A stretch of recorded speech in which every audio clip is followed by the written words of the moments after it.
Well, you're positive. You're asymptomatic. Hello and welcome to the final podcast, the last podcast you will ever listen to. Your final bros are here. Brian Hopper Lagrasta and Shane Smith. Nice. I appreciated that. That was a good one. You know what I didn't appreciate? The pandemic. The pandemic just fucking sucked. It really just grinded my fucking gears. Except that part where it started this podcast. That's true. We did start in the pandemic in May of 2020. Yeah. It's true. We're just like, we're bored. Let's just do a podcast. Let's just do a podcast. Let's just do it in the midst of a pandemic. It was smart. They said quarantine. We said, let's do a podcast. Yeah, I mean, to be fair, we were quarantining all the time except Wednesday nights when we recorded. 100%. Yeah. Which is humble beginnings. Two guys huddled around one mic, speaking into one mic during a pandemic. Very, very sanitary. Yeah. Very clean. Very. We kept it safe. Very. Good time. We definitely had masks on. We did it with masks on, just like in this movie. Like, one thing about the movie we're reviewing today, which is called Sick, which is fucking sick movie. Sick movie. Everyone just gotta put their masks on. Yeah, and you know what I hate? When people don't wear their masks. Me too. Like, literally, I was the guy in the pandemic that would wear his mask when he was driving solo. Yes. I actually was so into wearing masks that my mask wore a mask. Me too, at my job. Yeah. And not only that, I would come into this house sometimes by myself. Yeah. And just out of the nowhere, I'd be like, I need to put my mask on. Because it's too cold in here and I want to be warm. Exactly. Throw a mask exactly. I was taking a shower with my mask. This way I could wash it. I took a shit with my mask. Of course. I wet my ass with my mask. Then you put it back on. Exactly. Because you felt bad you weren't wearing it. You need to wear your mask. This movie does a good job of exploring the two groups of people that you have, where you have the people that were going to, for a long time, they were just partying, just giving COVID to each other. Just super irresponsible. Just COVID parties. And then you have the other group who literally worship the mask. Super weird. Yeah. Both sides were weird. Why couldn't people just go outside, wear a mask, come home, not wear a mask? Yeah. It was pretty simple. Yeah, 100%. You got to go to work. You wear your mask. You get to work, you take your mask off. Yep. Because you're indoors now. And you're keeping it 6 feet or whatever. Yep. Respected distance. That was fair. Yep. You got in your car, take your mask off. I mean, you get out of your car, put it back on. Simple rules to follow. They were reasonable accommodations. Yep. But people just, some people wanted to spread COVID everywhere, and some people were just OCD. Yeah, some people were a little too much. Yep. Some people don't even think it existed. Some people still don't think it exists. Wild. Some people still think it exists to the extent it did in 2020. Yes. Both sides are wild. I know. Why can't people be rational and be like, COVID exists, but we're okay now? Yeah. Like, the pandemic is literally officially over. Yes. Like, people can still get sick, but it's not, Yeah. One thing we can all agree on, though, as a human populace, is that sick is fucking sick. It is. It's a good slasher. And it made me realize the pandemic made for a good slasher genre. Like, yeah, everyone's isolated. How you gonna? It did make me wonder if there was like serial killers going around because of the pandemic without people knowing it was like a serial killing. Is it just because of the masks thing, or just you could hide your face. Everyone was hiding in their homes. You could break into someone's home and kill them. Oh no! No one's going in and out of their homes. True. Yeah, it's crazy. Crazy times. Yep. Yeah. So, Sick. It's not directed, but it's produced and maybe written by Kevin. I don't know if it's written, but I know it's produced by Kevin. I thought he was Williamson. I thought he was co-writer. He might be. He is the guy that definitely wrote I Know You Did Last Summer, and he wrote Scream. Yep. So he's been in the space for quite a while, our guy Kev. He's a veteran of the industry. He knows what he's doing. He is a writer of this movie. Kevin Williamson did indeed write Bang. Sick. There you go. So if we're talking about writers and shit, I guess we should jump into the spooky bit. Okay, Sick. Released in 2022. Parker and Miri make a porno. Just kidding. I was gonna say I don't remember that part. Going to Miri, you know what I mean? Yeah, You exactly. see where I was going? Yeah. No, but Parker and Miri do quarantine at a family lake house alone for just only a few minutes. This film stars Gideon Adlon as Parker, Bethlehem Million as Miri, Dylan Sprayberry as DJ, Mark Menchaca as Jason, and Jane Addams as Pam, also directed by John Hyams. That's Sick. A movie that is describing sick. People being sick with COVID. Sorry, I got distracted because I just learned that Kevin Williamson wrote The Vampire Diaries. The TV show? Yeah. Didn't know that until this very second. I'm not going to lie. The show was good. A lot of people like the show. It was good. For a show that you would think a man would not enjoy, solid. Yeah, he wrote it. Makes a lot of sense now. It's just not like a slasher, though. It's like a vampire theme. Drama, right? It's like a teen drama? It's definitely more of it's like a CW show, so you know what you're getting into. Yeah. All right, interesting. So let's talk about Sick. We're going to open up with the most classic pandemic. This signified the pandemic for me.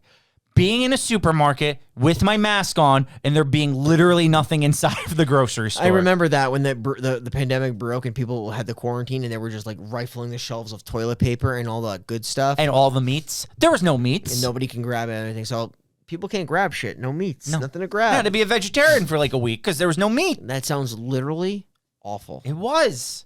Because vegetarians are the worst. Just kidding. No, I didn't mean that. Yeah. No. Some of my greatest friends are vegetarians. Exactly. I have nothing wrong with like people being vegetarian or being absolutely none. I love people who do any kinds of lifestyle choices or whatever you want to do. That's fine. But if you're with me and you're going to order tofu, just know that I'm buying triple, maybe even quadruple meat. Yeah. Well, you have to set the precedent. I have to set the precedent. I have to also balance the world out. Yeah. No, I get that. The more tofu you order, the more cattle will be killed for me to eat. Yes. It makes sense. I get it.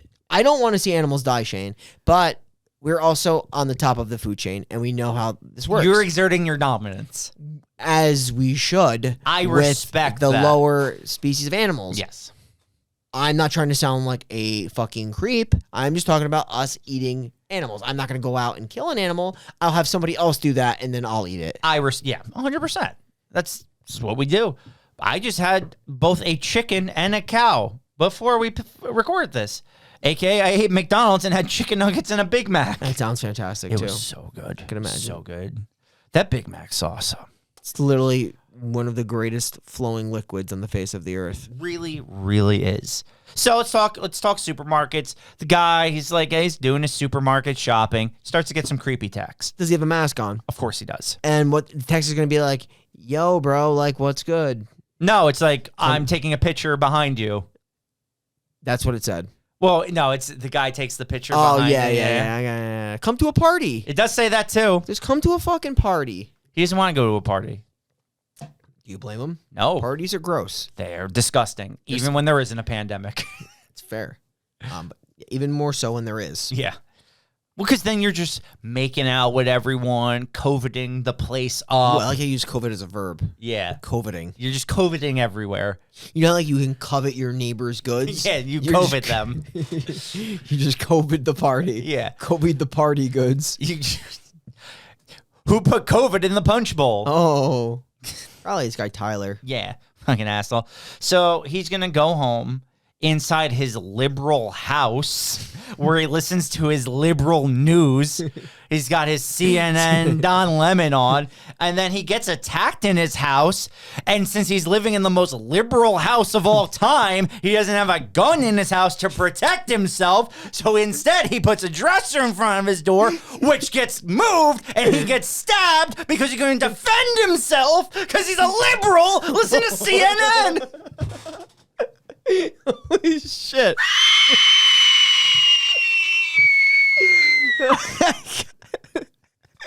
Oh god, I did not see that coming. But the thing is, just as I recover from that,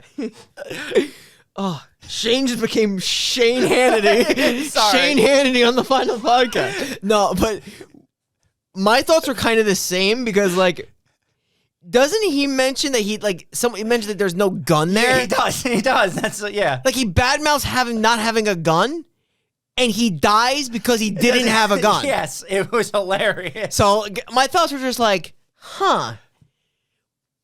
interesting approach. Yeah. The icing on the cake was that he walked into a home with CNN already on the TV. Yeah. That was funny. It was. Well done. He gets murdered. Yeah, he gets killed. Why does he get killed? You'll have to find out later. Yes. The cool thing that this movie does, and it does it very, very well. I'm still trying to recover from earlier. I had no fucking idea why these people were getting killed. Yes, and they do. Because it's kind of like random. Like, you got this guy in a supermarket getting killed. Then you have the girls at the lake house being attacked and killed. Then the guy that comes later that you may think is the killer, but he dies. And then you're like, there's more than one killer, you'll find out. Sorry, I'm spoiling everything. I'm like, this is like a legitimate mystery. I have no idea what's going on. I do like that there was multiple killers, because one of my gripes while watching this movie is how is this guy getting everywhere? Yeah. Because it does that thing where he looked like Jason Voorhees, where they were in the top room, they get downstairs and he's waiting. You're like, this is not Hellfest. Yeah. I was like, yeah. That's why our Hellfest review was 33 minutes. Can't wait to get through with that. Yeah. Even though I enjoyed Hellfest. It's totally an enjoyable watch. But it had its problems, obviously. Go listen to our review. Yep. But yeah, so after this guy gets killed, like Brian said, we meet these two new girls, Parker and Miri. Miri. Yes. Because Parker and Miri make a porno. They do. It's a good joke. It's not. It's a good joke. It's something I would say, probably, which is not great for you. Yes.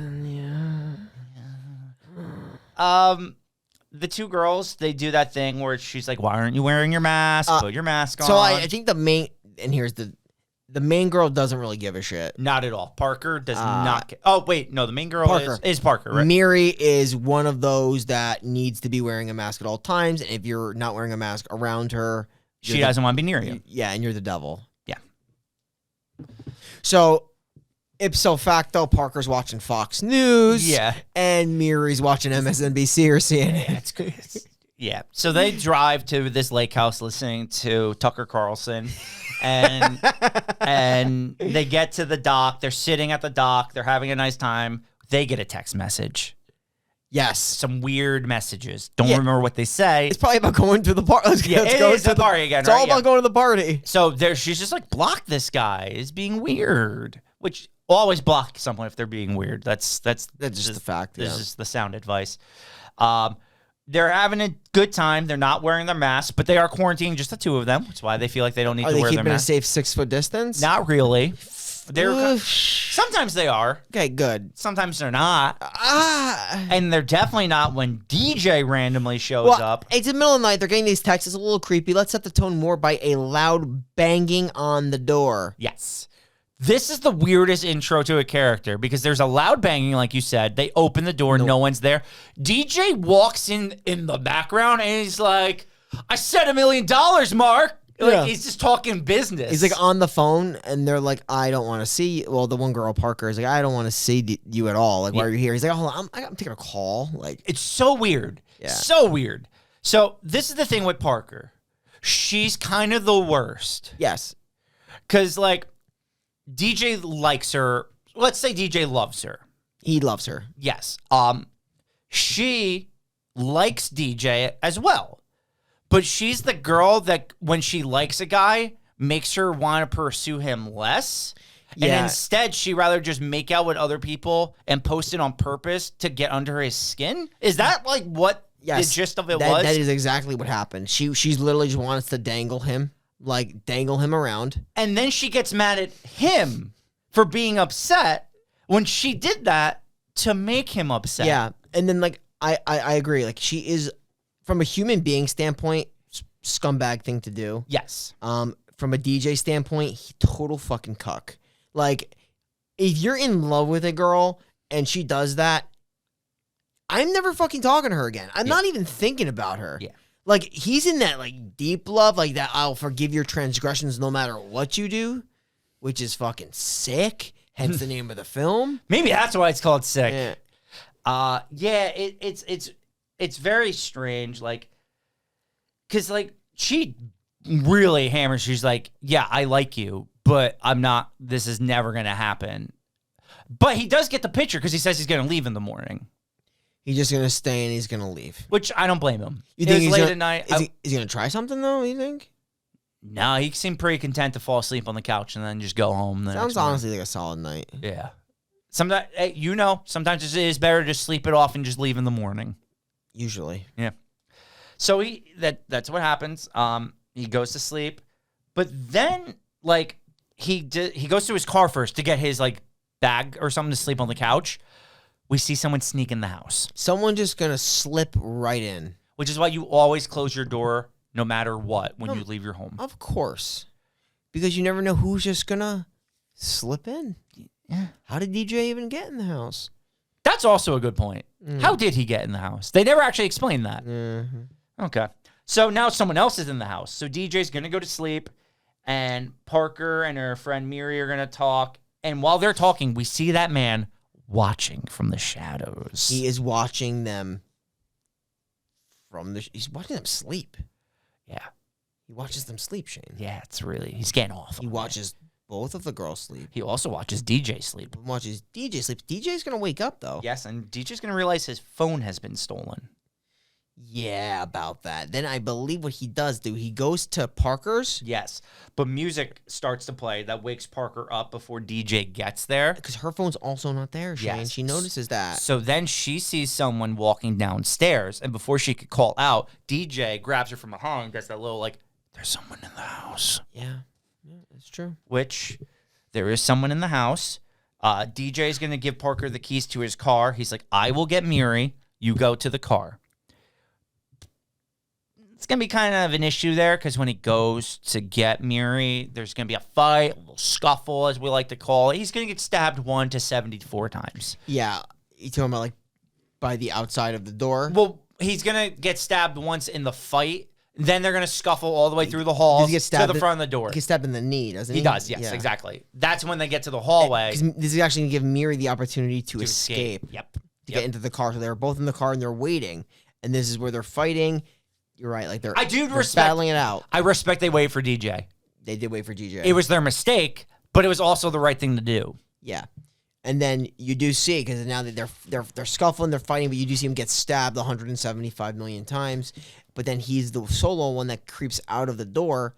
They see he's bloody mess, but what they are going to also see is that he's being followed by this guy, and the killer's got like this black mask on. There's also a pole sticking out of DJ's back. And he's going to shove this ginormous pole through through the back and out through the front. Yep, and DJ is the pole's going to stand upright. DJ's going to be doing one of those things. We've seen that in movies before. Yep.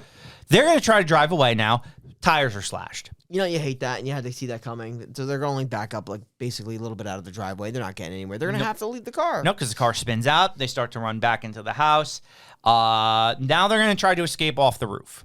So they go all the way upstairs. They climb out the window. They're walking across the roof. Yep. But the thing is, as Miri's trying to do that, the killer's in there, and he's going to punch through the window, and that's going to make her fall back and hit her spine on the ground. And she would be paralyzed, I think. She would be paralyzed, but she did also break her leg in the process. You'll find out. Yeah. So she's not paralyzed. Leg. She's got one of those, like, the bone is sticking through your leg wounds. Yeah. Not great. Not great at all.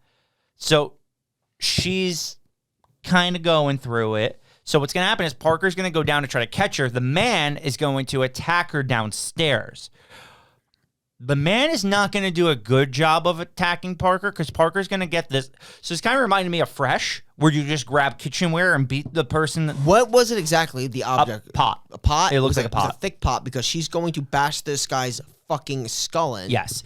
Repeatedly. I respected this too. She just kept hitting him. And I'm like, good. Double tap, triple tap, quadruple tap. Make sure this man is cooked. She did everything that she possibly could do to cook this man. And it was the right call by her. Like, that's what you got to do. You got to make sure these motherfuckers are dead. Yeah. But he wasn't dead, though. He wasn't sad. Well, you think he is right now. He fucking should be dead. That's why I think, like, she did everything she could do because he was fucking dead as far as we knew. Well, this is when Killer 2 walks in. She's in for the other side. She's like now shocked. She's like, well, I can't. Like, what else can I do at this point? Yes. So Parker is going. Okay. So Killer 2 walks in the house. He sees the dead partner, right? He goes to the partner. He doesn't even bother with her. He goes right to the dead partner. Yes. Then he walks out of the house. And he's looking for someone. Pulls the killer away from Miri. Parker starts to run. She goes into the neighbor's house. Yeah, because Miri was feigning death. Yeah. Faking her death. And she goes to Mr. Lyons. Yeah. And she breaks into his house because that's what people do. It's interesting how she tries to get away from this killer by like using that like raft. Mm-hmm. But then doesn't work. No. So she goes to Mr. Lyons' house. She literally creeps through. She doesn't get an answer. Thing is, Mr. Lyons is going to greet her. Not the most friendly greeting. Is going to be with like a rifle to her face. Okay, it's fair though because he actually has no idea who she is at 100%. first. And I think that's because they kind of established they haven't seen each other since she was a kid. Because she's like, I used to play with your daughter. And he's like, oh, you're Parker. Blah blah. Yeah. Gets his throat slit. Yeah, from behind by the masked killer. Yeah, and. I mean, I think the guy, like, how is he supposed to know? If you were woken up in the middle of the night, you're not just going to automatically believe a girl. Yeah. Because, like, what if it's a setup for the guy behind you that slits your throat? Exactly. And that's what the case is. It happened anyway, even though she was innocent. But True. Gotta be watching out because there's always, someone that could be back there just watching you from the shadows. That's how most crimes happen. The woman plays, oh, I'm the victim, and then the guy comes and robs you from behind. That's It true. happens all the time. I've seen the videos of I've Brazil. seen it 1,000 times. Yeah, exactly. I have Twitter. That's all that's on there these days. People getting robbed. That's true.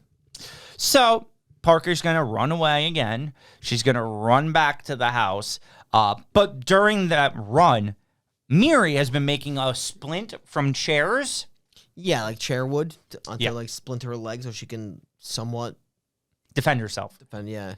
She actually gets attacked now, though, by Pot Man, the man who's been beaten with the pots. Yeah, he like grabs her leg and stuff, and then she just stabs him right in the neck. And he's dead. Kills him. To be fair, he shouldn't have even put up that much of a fight because he should have been dead already. Correct. But he's up. He's stabby. I mean, like, in this point in time, this guy's brain is literally like Pudding.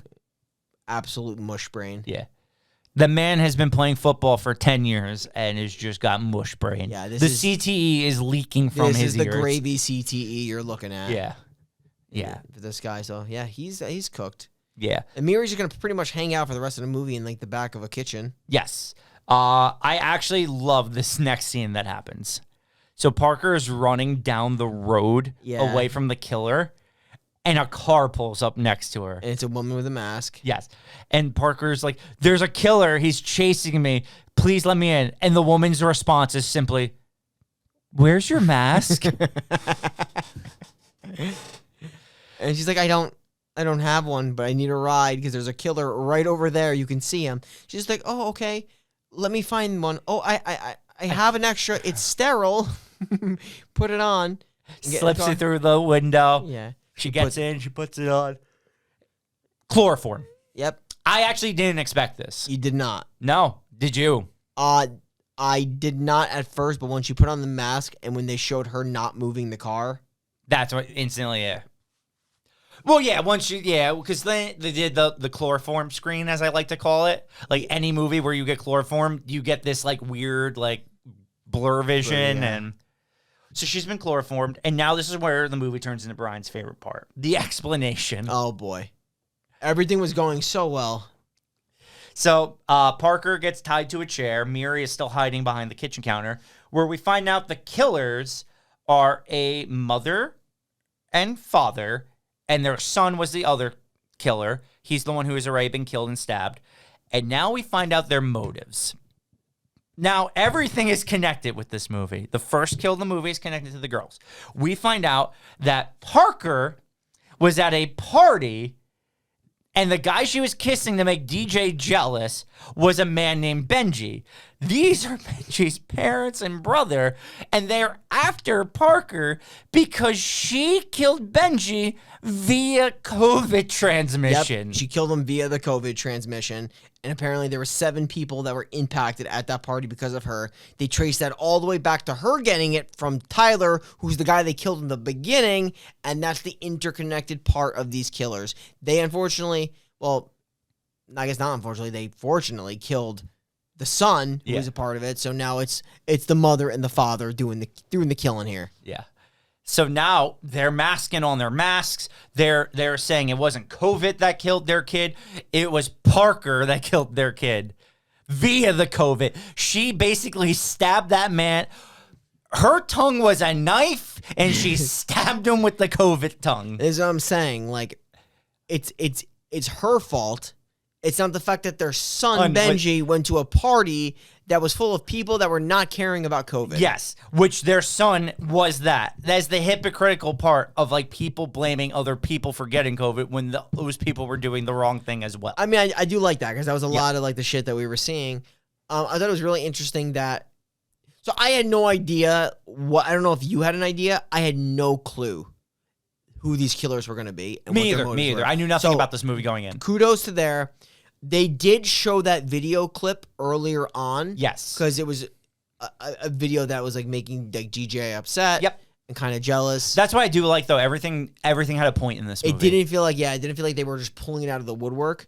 I just thought it was super kind of corny when the mother was explaining, like, they literally did a nose swab of her just to double confirm that she was positive. You're asymptomatic. You're very symptomatic. It's ridiculous. Just to double confirm that, because they already had this theory, but they wanted to double confirm it. And I guess now they made that logical line because she was just like, oh, well, there was a lot of people at the party, and even though I kissed them, how do you know that it was me? Right. He could have got the COVID from one of the other people first. But apparently they really did their research. They must have done their research to know that somehow Tyler had it. Must have been fooling around with her, and then it went down the line. Parker was kissing everyone. There's a good chance we kissed Parker at that party. Dude, she's sick. Yeah, it's crazy. It's crazy. But yeah, so this is an absurd thing happening, but it's not as absurd as the next thing that happens, which is Miri is trying to call the police via internet. This is the craziest thing I think I've seen in a film all year. Easily. Maybe not of all time, but it's up there. Yeah. So as she's trying to do that via the internet, the dad looks at the router and he's like, someone's using the internet. And I've never seen a router that tells you someone's using the internet. Look, maybe that's something out west that people have, but here on the East Coast, we don't have routers that tell you that your people are using the internet. You have blinking lights that just justify the fact that it's working. Yes.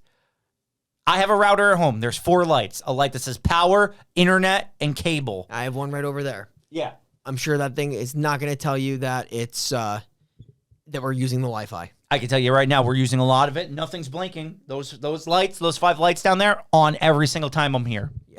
Even before we set all this stuff up. The fact that he said, I could tell you're using the Wi-Fi, I think is a major, I want to say goof, but you're right. Like, maybe I want to suspend disbelief. Maybe there's a router that can say, like, it blinks if someone's on the Wi-Fi. I've never seen a router that uses that. Exactly. Same. So the dad's going to look for what's happening. He finds Mary.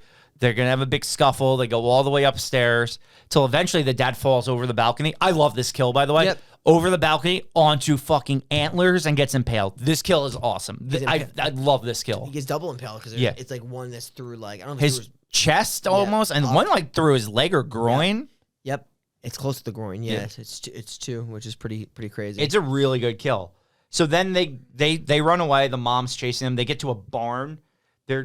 That mom gets in there. They're having a big fight in the barn. The mom's swinging an axe like a wild woman. She is just trying to carve. No social distancing here. No one's wearing a mask. I'm surprised that she's doing all this killing within 6 feet. Exactly. I feel like she's going very against hypocritical. Her own rules. Yeah. But it doesn't matter. They light her on fire. Literally light her on fire. Yeah, they douse her in the gasoline, and I think Miri just lights the match as they struggle. I think this looked like a real burn stunt. Like, it looked like a real person on fire running out. If this was CGI, it was a fantastic CGI because it looked like a real fire stunt where someone was on fire, ran out of the barn, laid down in the middle of the street. Like, it looked great. And I love how as she's laying there burning, the classic trope, the killer's burning, the victims walk out, and then the cops arrive.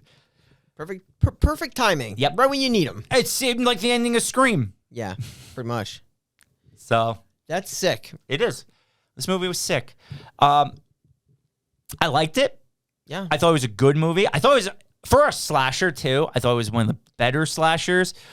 But it has some things that's like kind of dumb. The router thing really threw me off.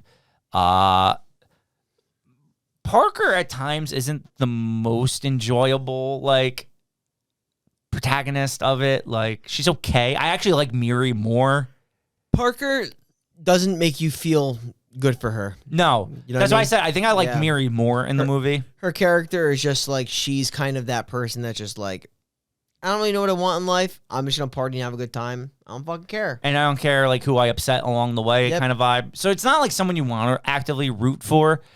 The parents though were so absurd. You also couldn't root for them. Oh no, they were ridiculous killers. Yes. So that's why it's like I think Miri was probably my favorite character in the movie. And even her, she was a little annoying with the whole masking thing. Yes. But you're right. Like, because she was on the run for most of it, and half the time she laid almost paralyzed on the floor. Yeah.